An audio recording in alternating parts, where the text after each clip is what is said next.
every day after school, we would always have a snack. That was just part of it. If I didn't have a snack before dinner, I felt like my day was incomplete. Like it's off balance. Yeah. You know, snacks are a really big thing, I feel like, across Asian cultures. And there's like a really warm sense of nostalgia that comes with these snacks. The way that they're presented, the packaging that they come in. A lot of these snacks too, they don't come in single servings. Like they're shared. They're shared. They're designed to be shared. That's so true. Okay, so in Filipino culture, there's like this, so there's breakfast, lunch, dinner, but particularly for snack time, it's like a big deal too, so we call it merienda. And every day after school, we would have like different snacks and stuff, so I feel like these are the snacks of my childhood. Yes. Different treats and stuff. So here we have chocolate cookies, something like a shortbread cookie with puff rice in it, corn nuts that are garlic flavored. We have cheesy chips, flaky crackers, I guess, with like mango cream in between, and then also cheesy chips. Yes. Which one's your favorite out of all of these, if you had to pick one? I really like the chips. Both of the Both chips. of the chips? Yeah. Okay. Yeah. Yeah, when I was in Hong Kong recently, I got to meet my niece for the first time. How old is she? She's like 2 or 3. She's very young. Okay. And she had this like little bag of like snacks and treats, and her mom was like making her talk to every adult in the room because she's kind of shy. Yeah. So she was like making her like treat everyone to something from the bag. Oh, that's so cute. And just like seeing the stuff in her bag was so nostalgic for me, because some of the things I haven't seen in such a long time. I especially think now that I'm older, I still live at home, but I feel like my mom like buys different snacks now versus than what I ate as a kid. So even just like seeing the packaging, like the colors, I was like, I remember that. Like, that was my favorite. Yeah. Yeah. I feel like there's something really, I don't know, I feel like there are these memories in my brain that get unlocked when I see a certain type of package that I haven't seen since I was a kid. Which was like this morning when I went shopping for these snacks. Yes. I was like, oh my gosh, I haven't seen that in so long. But I totally remember that.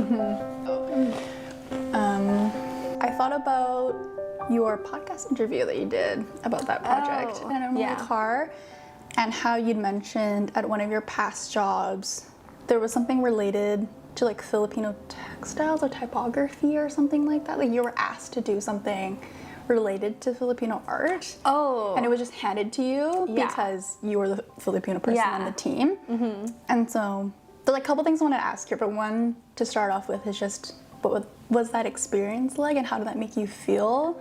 Okay, yeah. So one of my first kind of contracting jobs in university, I worked for this small kind of boutique marketing company, and they were really kind, and they were doing this ad specifically targeting a Filipino audience. Right. I think it was being advertised in the Philippines, maybe. Okay, I see. But definitely a Filipino audience. And because I was like, I'm bilingual, although I'm losing a lot of my Tagalog, they wanted me to create and translate this ad into Tagalog. Yes. And it made me start thinking, I think they had specifically asked me to design it because they were like, oh, you're Filipino, you must have some kind of knowledge of like aesthetics that are more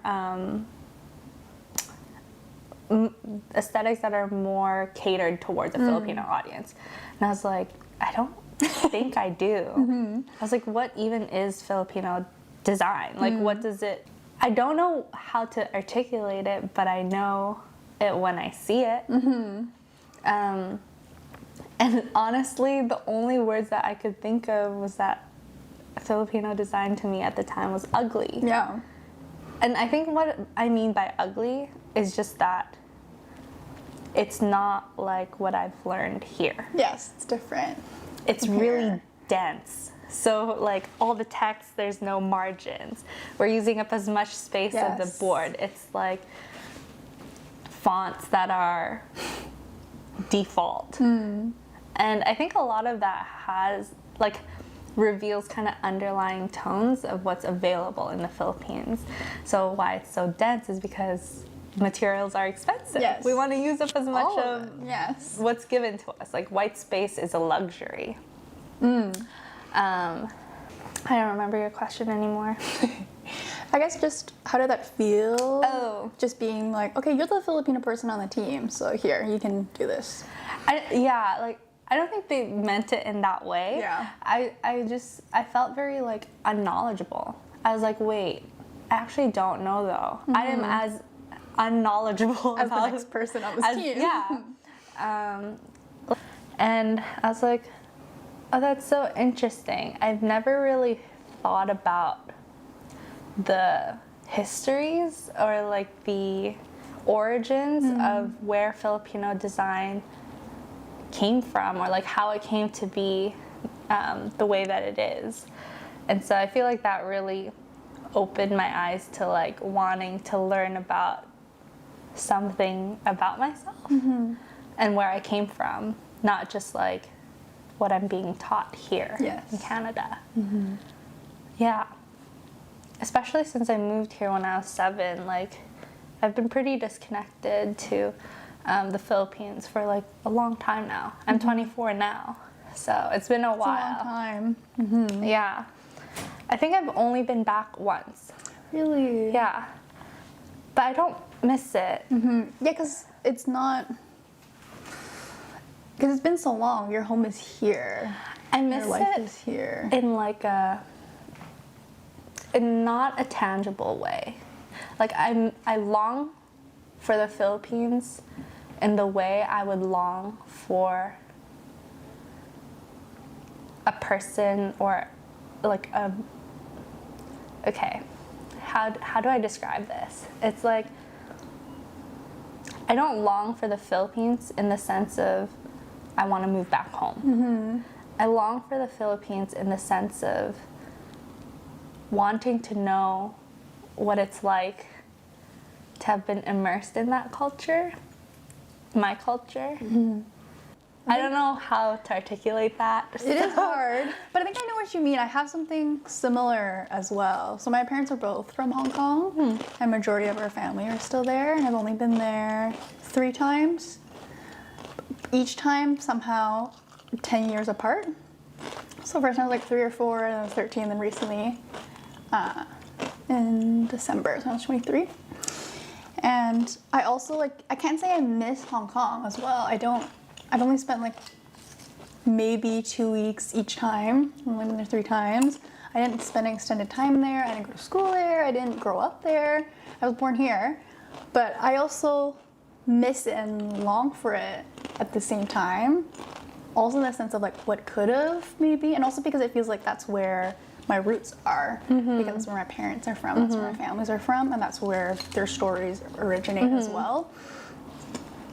So I used to like really play around with the idea of like, what if I went back for a semester abroad in Hong Kong? That's What if I'd gone to school there? What if I like land a remote job and I move back to Hong Kong and just like work there for a few months that's so or something? interesting. So I think about that in a really similar way as well. There's nothing super concrete material to miss in a way. It's not my home, but at the same time, I feel like Hong Kong is where I find, like I feel grounded in the world, or how I find purpose in the world, just through Hong Kong in a sense. Yeah, That's so I do really feel pretty interesting. similar. So I did an internship 3 years ago, 4 years ago, I think. A remote internship. So I was here and I was doing an internship for a studio in the Philippines. Yeah, so I would do my day job, and then at night I would log on to that internship. And it was an amazing internship. I loved working with them. But what was so interesting was just like, I really didn't understand a lot of the nuances of like where certain cities were, like what certain roads were, what like the common restaurants were, or like I understood what they were saying, whether they spoke in English or Tagalog, but I didn't understand the culture anymore. And that made me a bit sad. I think the mark of like, I don't know if defeat is the right word, but like sometimes now when I speak in Tagalog and a Filipino person responds to me in English? I feel disappointed in myself because I said the right words. My grammar is terrible though. And like my pronunciation sounds like Western. Now I have an accent in Tagalog. Yes. Instead of my English having an accent. I think when the first time that happened, I was like, oh, this is sad. That hurts. That does hurt because it used to be my mother tongue. Yeah, it was my mother tongue. I guess it still is, but it's just not as, I'm just not as proficient in it anymore. Yeah, so that's sad. I think it's interesting too because I'm Filipino Chinese. Yes. So my ancestors come from a province in China called Fujian. Yes. And then they immigrated to the Philippines. Excuse me. I'm not really sure why they immigrated. And I think over the past few years, I've really leaned into exploring my Filipino identity, but I really want to understand more of my Chinese history too. Because oftentimes, people don't perceive me as Filipino. They perceive me as Chinese. So like, I think one time I went to dim sum with like a bunch of my white friends, and then the waiter comes obviously just to me and then starts speaking in Mandarin, and I was like, I'm so sorry, I don't speak Mandarin. And the look of disappointment on this man's face was just like, you brought your white friends here with you, you don't speak Mandarin, you might as well be like, I don't know. So there's like something really interesting about language, and yeah. I can't remember if I already referenced this in another episode, but Cantonese is like technically a mother tongue. And I guess if I really wanted to say, I could say it was my first language, but I feel like that's fibbing a little bit. A few years back, had this like sudden realization at a bus stop. I was like, when I move out, who am I going to speak Cantonese with? Oh. And what is going to happen Interesting. to my language? Because my Cantonese is not that great as well, but I can communicate. I'm technically fluent in Cantonese. Yeah. And then have like working proficiency in Mandarin. But when you don't use a language, it rusts. Yeah. And I can't code switch as quickly. All my vocab's gone. I don't know how to. Yeah. Like grammar is so difficult. The grammar structure of sentences is so difficult. And with my recent job, Chinese now is part of my job. I write in Chinese. Oh, interesting. I converse in Chinese, both in Cantonese and Mandarin. With your clients? Yeah, with the people I support. And sometimes with my coworkers as well. Because most of them are Hong Kongers. Okay. So now it's like a muscle. Like the more I use it, the easier it is to access. Yeah. So I'm very happy about that. But it does make me think, if not for this job, or if circumstances change, and like when I do move out, will I go back to losing my grip on language? I think the idea of code switching is also interesting because I used to think in Tagalog. Really? At some point, it changed. I don't remember when, but there are certain like basic things in Tagalog that I can't do. So I can only count up to like 5 or 10. I don't know what the alphabet is because there's certain letters that don't exist in Tagalog. It uses Roman letters. Yes. But yeah, like certain things like that, or like when I try to say something in Tagalog, I think of it first in English. And then you translate it? And then I translate That's it. That's the issue. Right? And that's like, I'm like Google Translate. Yeah, can I say Google? I used to do that as well. Oh, I don't know. I'm like using a translating, like it's not coming from the core. Like, it's not just like comes out in Tagalog. You have to like think in English first and input it. It's like Tagalog. Yeah. I don't know why that makes me sad. It just does. It makes sense and it makes you sad. It also makes me sad and like scared still. Because language is one of the tethers to a culture. I think that's what it is. And so it feels like if I lose another one, then Yeah. it makes me more disconnected. I think there was a part of me that felt still okay to say, like, I was Filipino when my supervisor, who grew up in the Philippines, born there, couldn't speak it. I was like, okay, I guess I can still be part of the club. Yeah, because English is spoken, like, it's very much so encouraged to speak more English, or like Taglish. Yes. Nowadays, I think. Yeah. Yeah, it's kind of related to the first question I asked you, but I was just wondering, as like an illustrator, as someone in this field, do you ever feel pressure to be performing your Filipino Chineseness? Like you need to brand yourself that way or put it in your bio? Maybe you need to like make art that's reminiscent of it, or your about page has to be about this sort of thing? That's a really interesting question. So in my 4th year at Emily Carr, I kind of did a deep dive into my Filipino culture, specifically being Filipino, and sorry. One of the things that me and my teammate did during that year was we went out and interviewed a couple different local Vancouver Filipino creatives. And one of the people that we met was a photographer. And one of the like most profound things that he said was like, you don't have to like wear traditional Filipino garments or love basketball or love karaoke or love certain Filipino dishes to be Filipino. Like you as a person inherently are doing Filipino things because you are Filipino. And I was like, I have literally never thought about it that way. And as I've grown up, I'm like trying to push myself to do more personal work, and I started participating in art markets. And right now my capacity is only like 1 a year.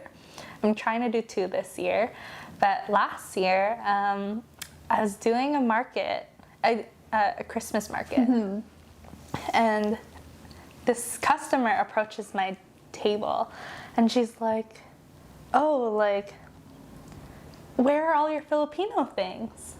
And I was like, oh, like, what do you mean? And she's like, oh, like, you know, if you have like Filipino things, then you definitely have like a customer for that. Like, I think she meant it as a compliment. Yes.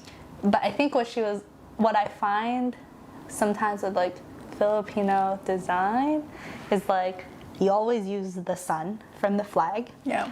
Or some sort of stars, or like there's certain fonts that look very Filipino-esque, or certain colors, so the primary colors from the flag. And I was like, since I've kind of had those conversations during my 4th year, I'm very much now like, I don't need to present these stereotypes in order to be an artist, or like to be like Filipino. Yeah, both ways. And so I thought that was such an interesting comment. It's so interesting. But like in that moment, I'm like, I don't know if you're gonna get this, and I don't think I should explain it to you because that's clearly not what you're looking for. No. And I was like, if you want those types of artworks, I'm not the artist that you should be looking for.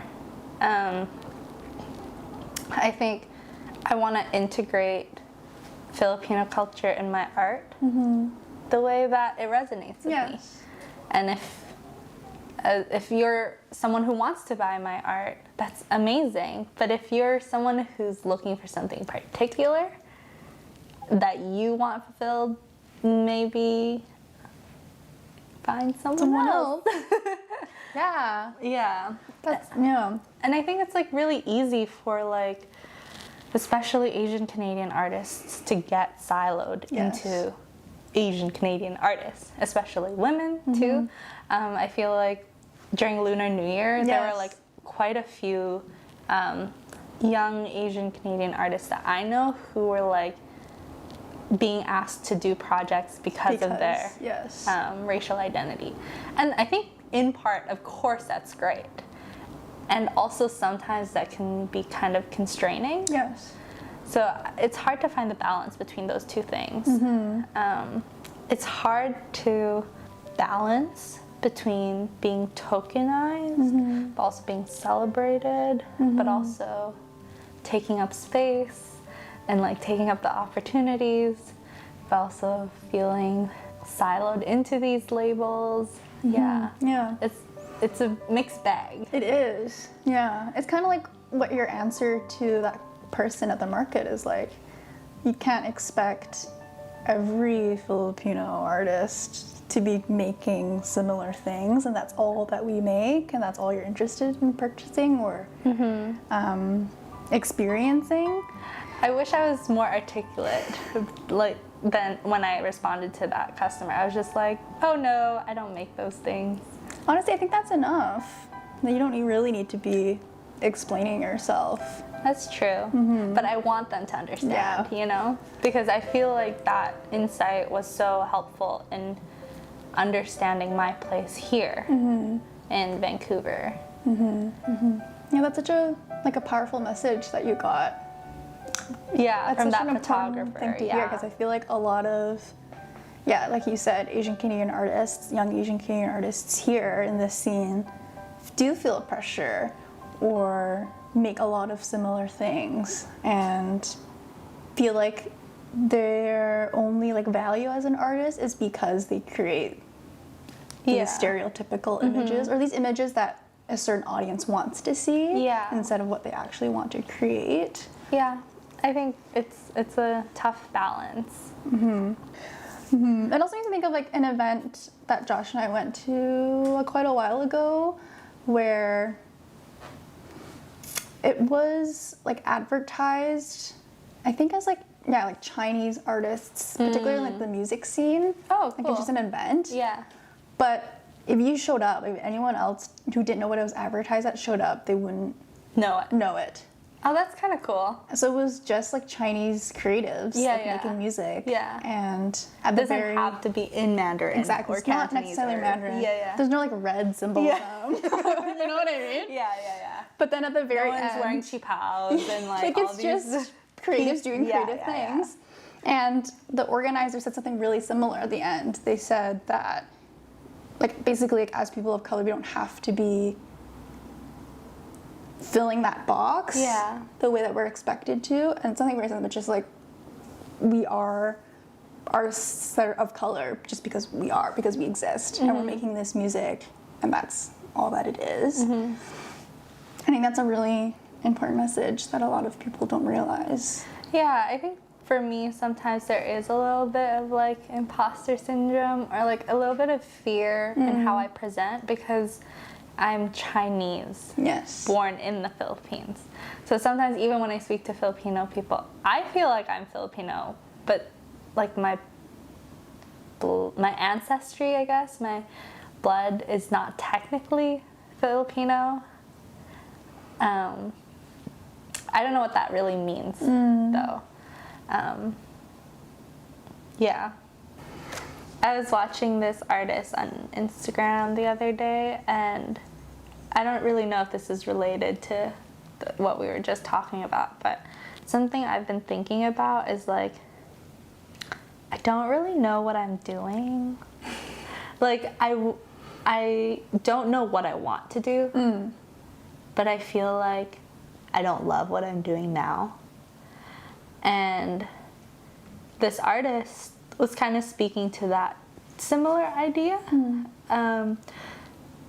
And they were just reflecting, because it was their birthday. And typically I think they turned 29, and they were kind of recounting their early 20s and how they felt really lost, and they felt really like not proud of the work that they'd done, because each year that their birthday came around, is just a reminder that they still hadn't achieved their goal. And I was like, it's like when you hear someone talking about your experience, it sounds so much harsher than like when you think about it in your head. And they said something that was like, they only now can see at 29 all of the seeds that they had sown for themselves in their younger years.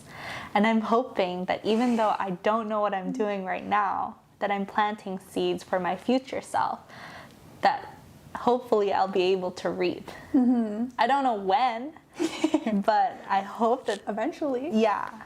Like, it's not like I don't like the things that I'm learning, the things that I partake in, but it feels like a lot of like discovery of things that I do like and things that I don't like, things that I want to keep as part of my identity and things that I don't want as part of my identity. It's a really tough process of like uncovering these things and of accepting these things. Yeah. And I'm just hoping that these seeds are being sown in like places where they can like be fruitful. I think so. It sounds like it. Because you have to discover what you like and don't like to be doing what you like. So if you weren't going through this process now, then let's say you at 29 wouldn't know what you liked or didn't like. Yeah. But I understand that. It's hard to give your past self as much credit as they deserve until you're looking back and you're like, oh yeah, I did all of this, and like that person went through that and survived it, and now I'm here where I am. But I understand. Is it just, are you feeling maybe a little restless? It's like, I don't want to be doing this discovery stuff. I want to have like gotten in and being in another place doing the thing instead of figuring it out. I feel this pressure to be at the destination Already. I don't know what the destination is or like will look like. I want my life together. Yes. I recall like at 13 thinking, oh, 18-year-olds must know what they're doing. And then at 18 I'm like, oh, 24-year-olds must know what they're doing. I still feel like a child.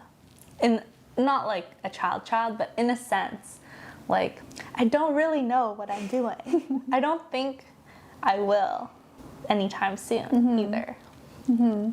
I guess that's just the classic 20s experience. The what? The classic 20s experience. Oh, yeah. How many people really know what they're doing right now? Josie, I think we talked about this before because the both of us post-grad kind of just like jumped right into work, like entered the labor market very early on. Do you think that's also part of it too? Like having had to go right into full-time work, that it had an effect as well? Because it feels like you should have it together now that I work full-time. But I definitely felt like somehow I was ahead of the game. yes. Finding a job just like that had a job description that fit what I actually studied. Yes. I was like, I won. I did it. There it is. I succeeded. Parents, be proud. Yes. But then I was like, oh, there's more to this. And I'm not that proud. And I'm like, okay, well then how do I become more proud of myself? I've also just been like kind of harsh on myself. Yeah. Ever since I was growing up. So maybe that's a part of my perception of things. But yeah, learning and growing and coming into who I am is like not the funnest process. No. I wish it was more fun. Yes. Yeah, and I guess when you're outside of the structure of school, it's a lot more like scary. Yeah. You're not like tethered to like the academic school year of like the academic school year schedule. Yeah. It's like, oh, okay, September, I'm resetting. School's gonna start. Who do I want to be this year? What's my first day of school outfit? Now it's like, oh, I don't get a summer. I don't get spring break. I'm just working constantly. Yeah. That's it. And like, oh, I have to think of like career growth.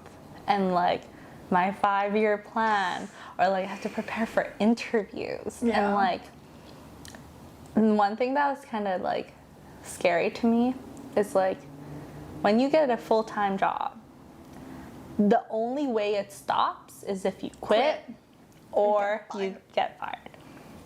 Like there's no like, it's not like an internship where there's like a proposed end date. Yes. Or like, it's not like a school, like semester. yeah, it's not like that. No. It just continues. It keeps going forever. And I was like, that's terrifying. Like you are supposed to have autonomy and like independence. I decide yeah, when things change and are different.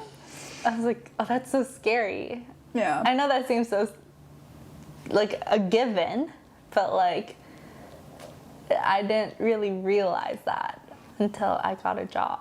Mm-hmm. Yeah. I think I have pretty similar thoughts and like epiphanies as well when I started working full time. So I was like, oh, this is it. Yeah, Like, it could be. It could be. I could stay here forever and Yeah. I can just structure my life around this job. Yeah. Yeah. And it's terrifying. Yeah, just like exactly like in school, there's expected deadlines and expected when things end, when things begin. But when you're at work, that's the life forever. Yeah. In terms of career growth and like career, it sounds weird because I really don't think of it as a career. I think of career in terms of like capitalism. Yes. Like that's the only thing that I think of. It's like I feel the pressure to progress. Yeah.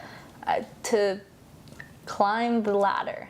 But when I think of creative practice, something I kind of like promise to myself, and I can only really see myself being in a role that must use some of my creative skills. So I feel like in that sense, and even if someday I'm like, I don't want to do this anymore, I just want to work at a coffee shop, or I just want to work in a bookstore, I want to continue making art for myself. I never want to stop that. I think art to me is most meaningful when I can create art for other people too. So like a lot of my friends, at least growing up, I'd like make art pieces for them, and some of my more supportive friends would be like, let me pay you. And I'd be like, no, I want to do this for free, or you can buy me a meal instead. I think there's something that feels really like, it's like my superhero, wait, what is it called? Like my power? No. Is it called power? Like superpower? My superpower is that I can make art that brings other people joy. And I think in the past, some people have abused that, but the people who don't, and the people who value it, and the people who treasure that, it feels like such a gift to be able to do that for people that I care about. So yeah, I don't know if that really answers your question. That's okay. Like, yeah, having a career is weird. Well, I think when we were talking earlier about sowing the seeds, discovering new parts of myself, like learning what to keep and what to let go of. One of the things that I learned about myself in my 20s, like I think around 22, is that I'm neurodivergent. And like how so much of like these things that I've experienced as a child, as an adolescent, into my young adulthood, it's like, oh, there's like an explanation as to why these things happen, or like why I perceive things this way, or why I interact with people this way. And I'm still trying to understand how that influences my creative practice, whether that's like interfacing with clients or other creatives, or creating like the actual art itself. It's like a little bit scary to expose that part of myself. especially because I think neurodivergence is still very much not mainstream. No. I think neurodivergence is mainstream in the sense that people misuse it. So like whether people are saying like I'm so OCD or like I'm so ADHD or I think there's a lot of misinformation and a lot lack of knowledge around it, around a lot of different neurotypes. So I think that's really interesting too. And I look back at like my younger self and I'm like, oh, like poor baby Fyonna. Yeah, she just didn't know. All. Yeah. And like, I feel compassion for her in the sense that she had to compensate in a lot of ways. I'm very perfectionistic. I'm a lot better now, but man, when I was younger, like I think I grappled with certain things and struggled with certain things because they were the things that I could control, when a lot of different, like I think there were so many signs that I was neurodivergent, but because I performed well in school or like because I'm a woman, a lot of those things were bypassed, and only now at the age of 24 am I starting to understand things that happened 10, 15 years ago. And it's like, I wish there was more support that was available to me, or just like resources and knowledge that could help me understand better, and like make it easier for me to come into my own. Yeah. What sort of, like what led you to that discovery? Working with a therapist. So my therapist is awesome. So in high school, we were allotted like certain sessions with a therapist. I hated that experience. It was terrible. And so I was very deterred from therapy after high school. Yeah. But then I think once someone had pointed me to a website that had like listings of all BIPOC therapists. Yes. And I was like, oh, this is so cool. I didn't even know this was like a thing. And then I went on it and I found this therapist, and I read her description and I was like, oh, this therapist sounds interesting. I'm gonna reach out to her. And on the site, there was like a booking like portal. But I didn't really look at who I was booking with. I just booked it. Because I was like, I really want to do this. So then I realized afterwards I had booked with her partner, her business partner, who was also a therapist, and she was white. And I was like, oh, this defeats the purpose of going on that website. But I'm still with her now, and I think she's amazing. But she works with a lot of neurodivergent people and was able to kind of like identify those traits in me. And she was, one session we had, she was like, Fyonna, that is so autistic.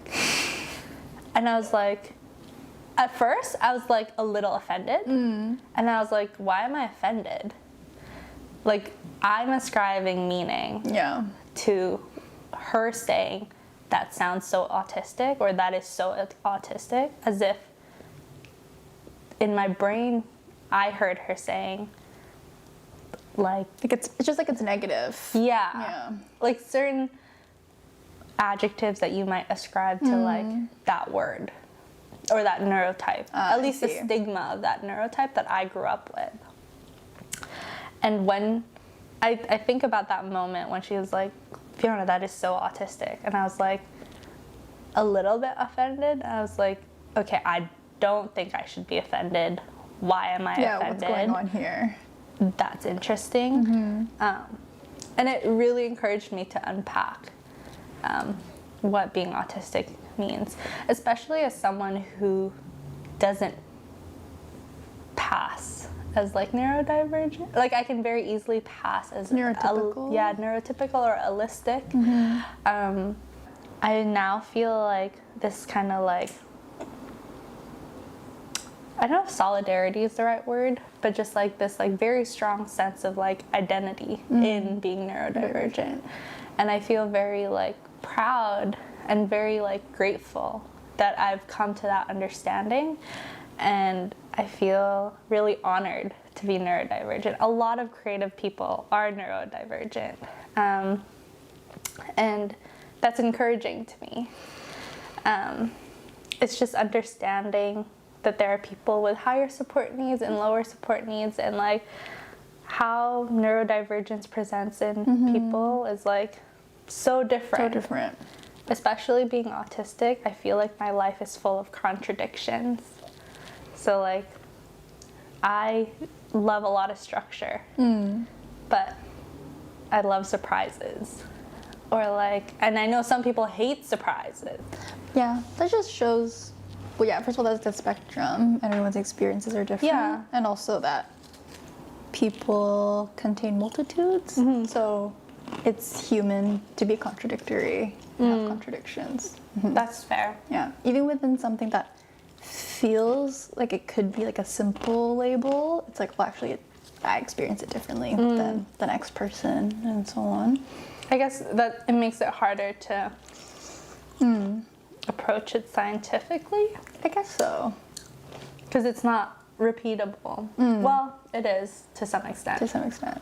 But I would, from my psychology background, I would say, not that I think most psychologists don't think like this, but it doesn't make sense, and it's erroneous to assume that, for example, like mental illnesses, diagnostics, like there's always just like perfect little boxes, and they're separate from one another. They don't touch one another. They don't overlap. It makes no sense because that's just not how life works. I think the more I learn about things that I'm unfamiliar with, the more open I feel to breaking down and unlearning a lot of things that I learned growing up. I mean, that seems kind of obvious, but I feel very privileged and very grateful that I can learn about so many different things in a way that's not like shameful. Yeah. Because we never learned about neurodivergence or like mental illnesses or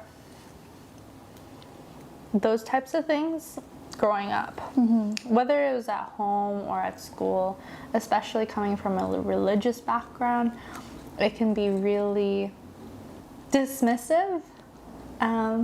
Whereas like depression can be like a sign of the devil, or like anxiety is just, you know, the enemy trying to like, this is from like a Christian context, trying to seize your mind, whereas there's actually so many other helpful ways to actually manage those feelings, as opposed to thinking about it as like, I don't know, at least for evil, me. Shame, fear. Yeah.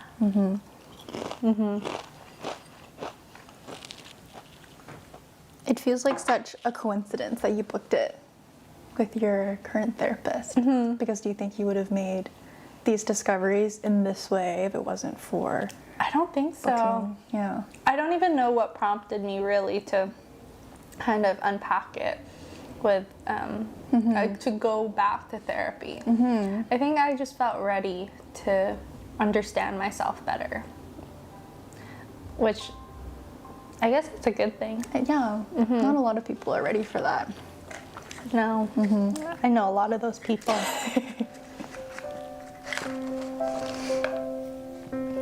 I have a question that I ask everyone at the end, which is, if you could speak to your younger self or have like words of wisdom, what would you say?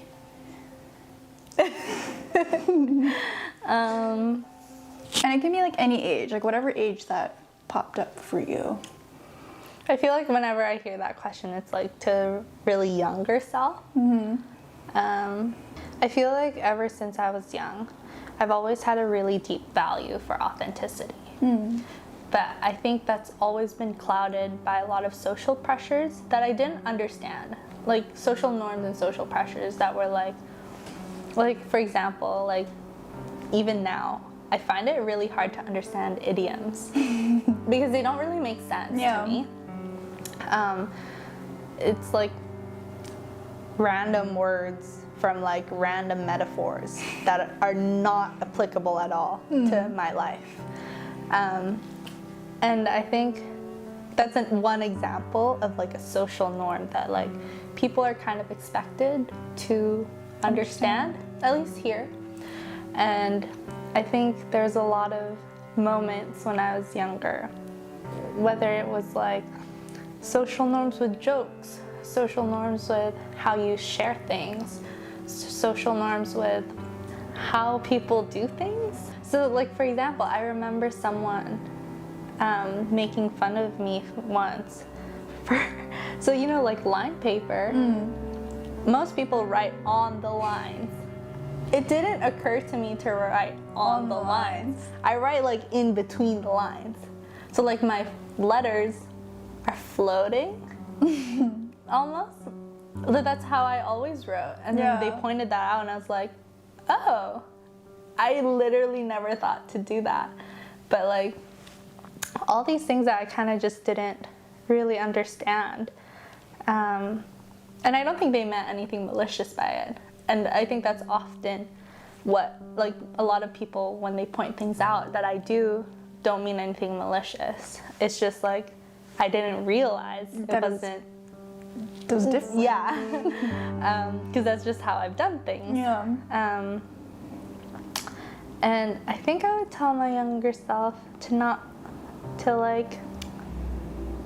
try so hard to understand those things and then like adapt to them. I remember trying so hard to be funny and like oftentimes I was not funny.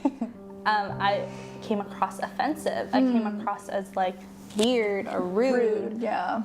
But it was just because I didn't understand what was funny. So I would just say random things to see what would hit or miss.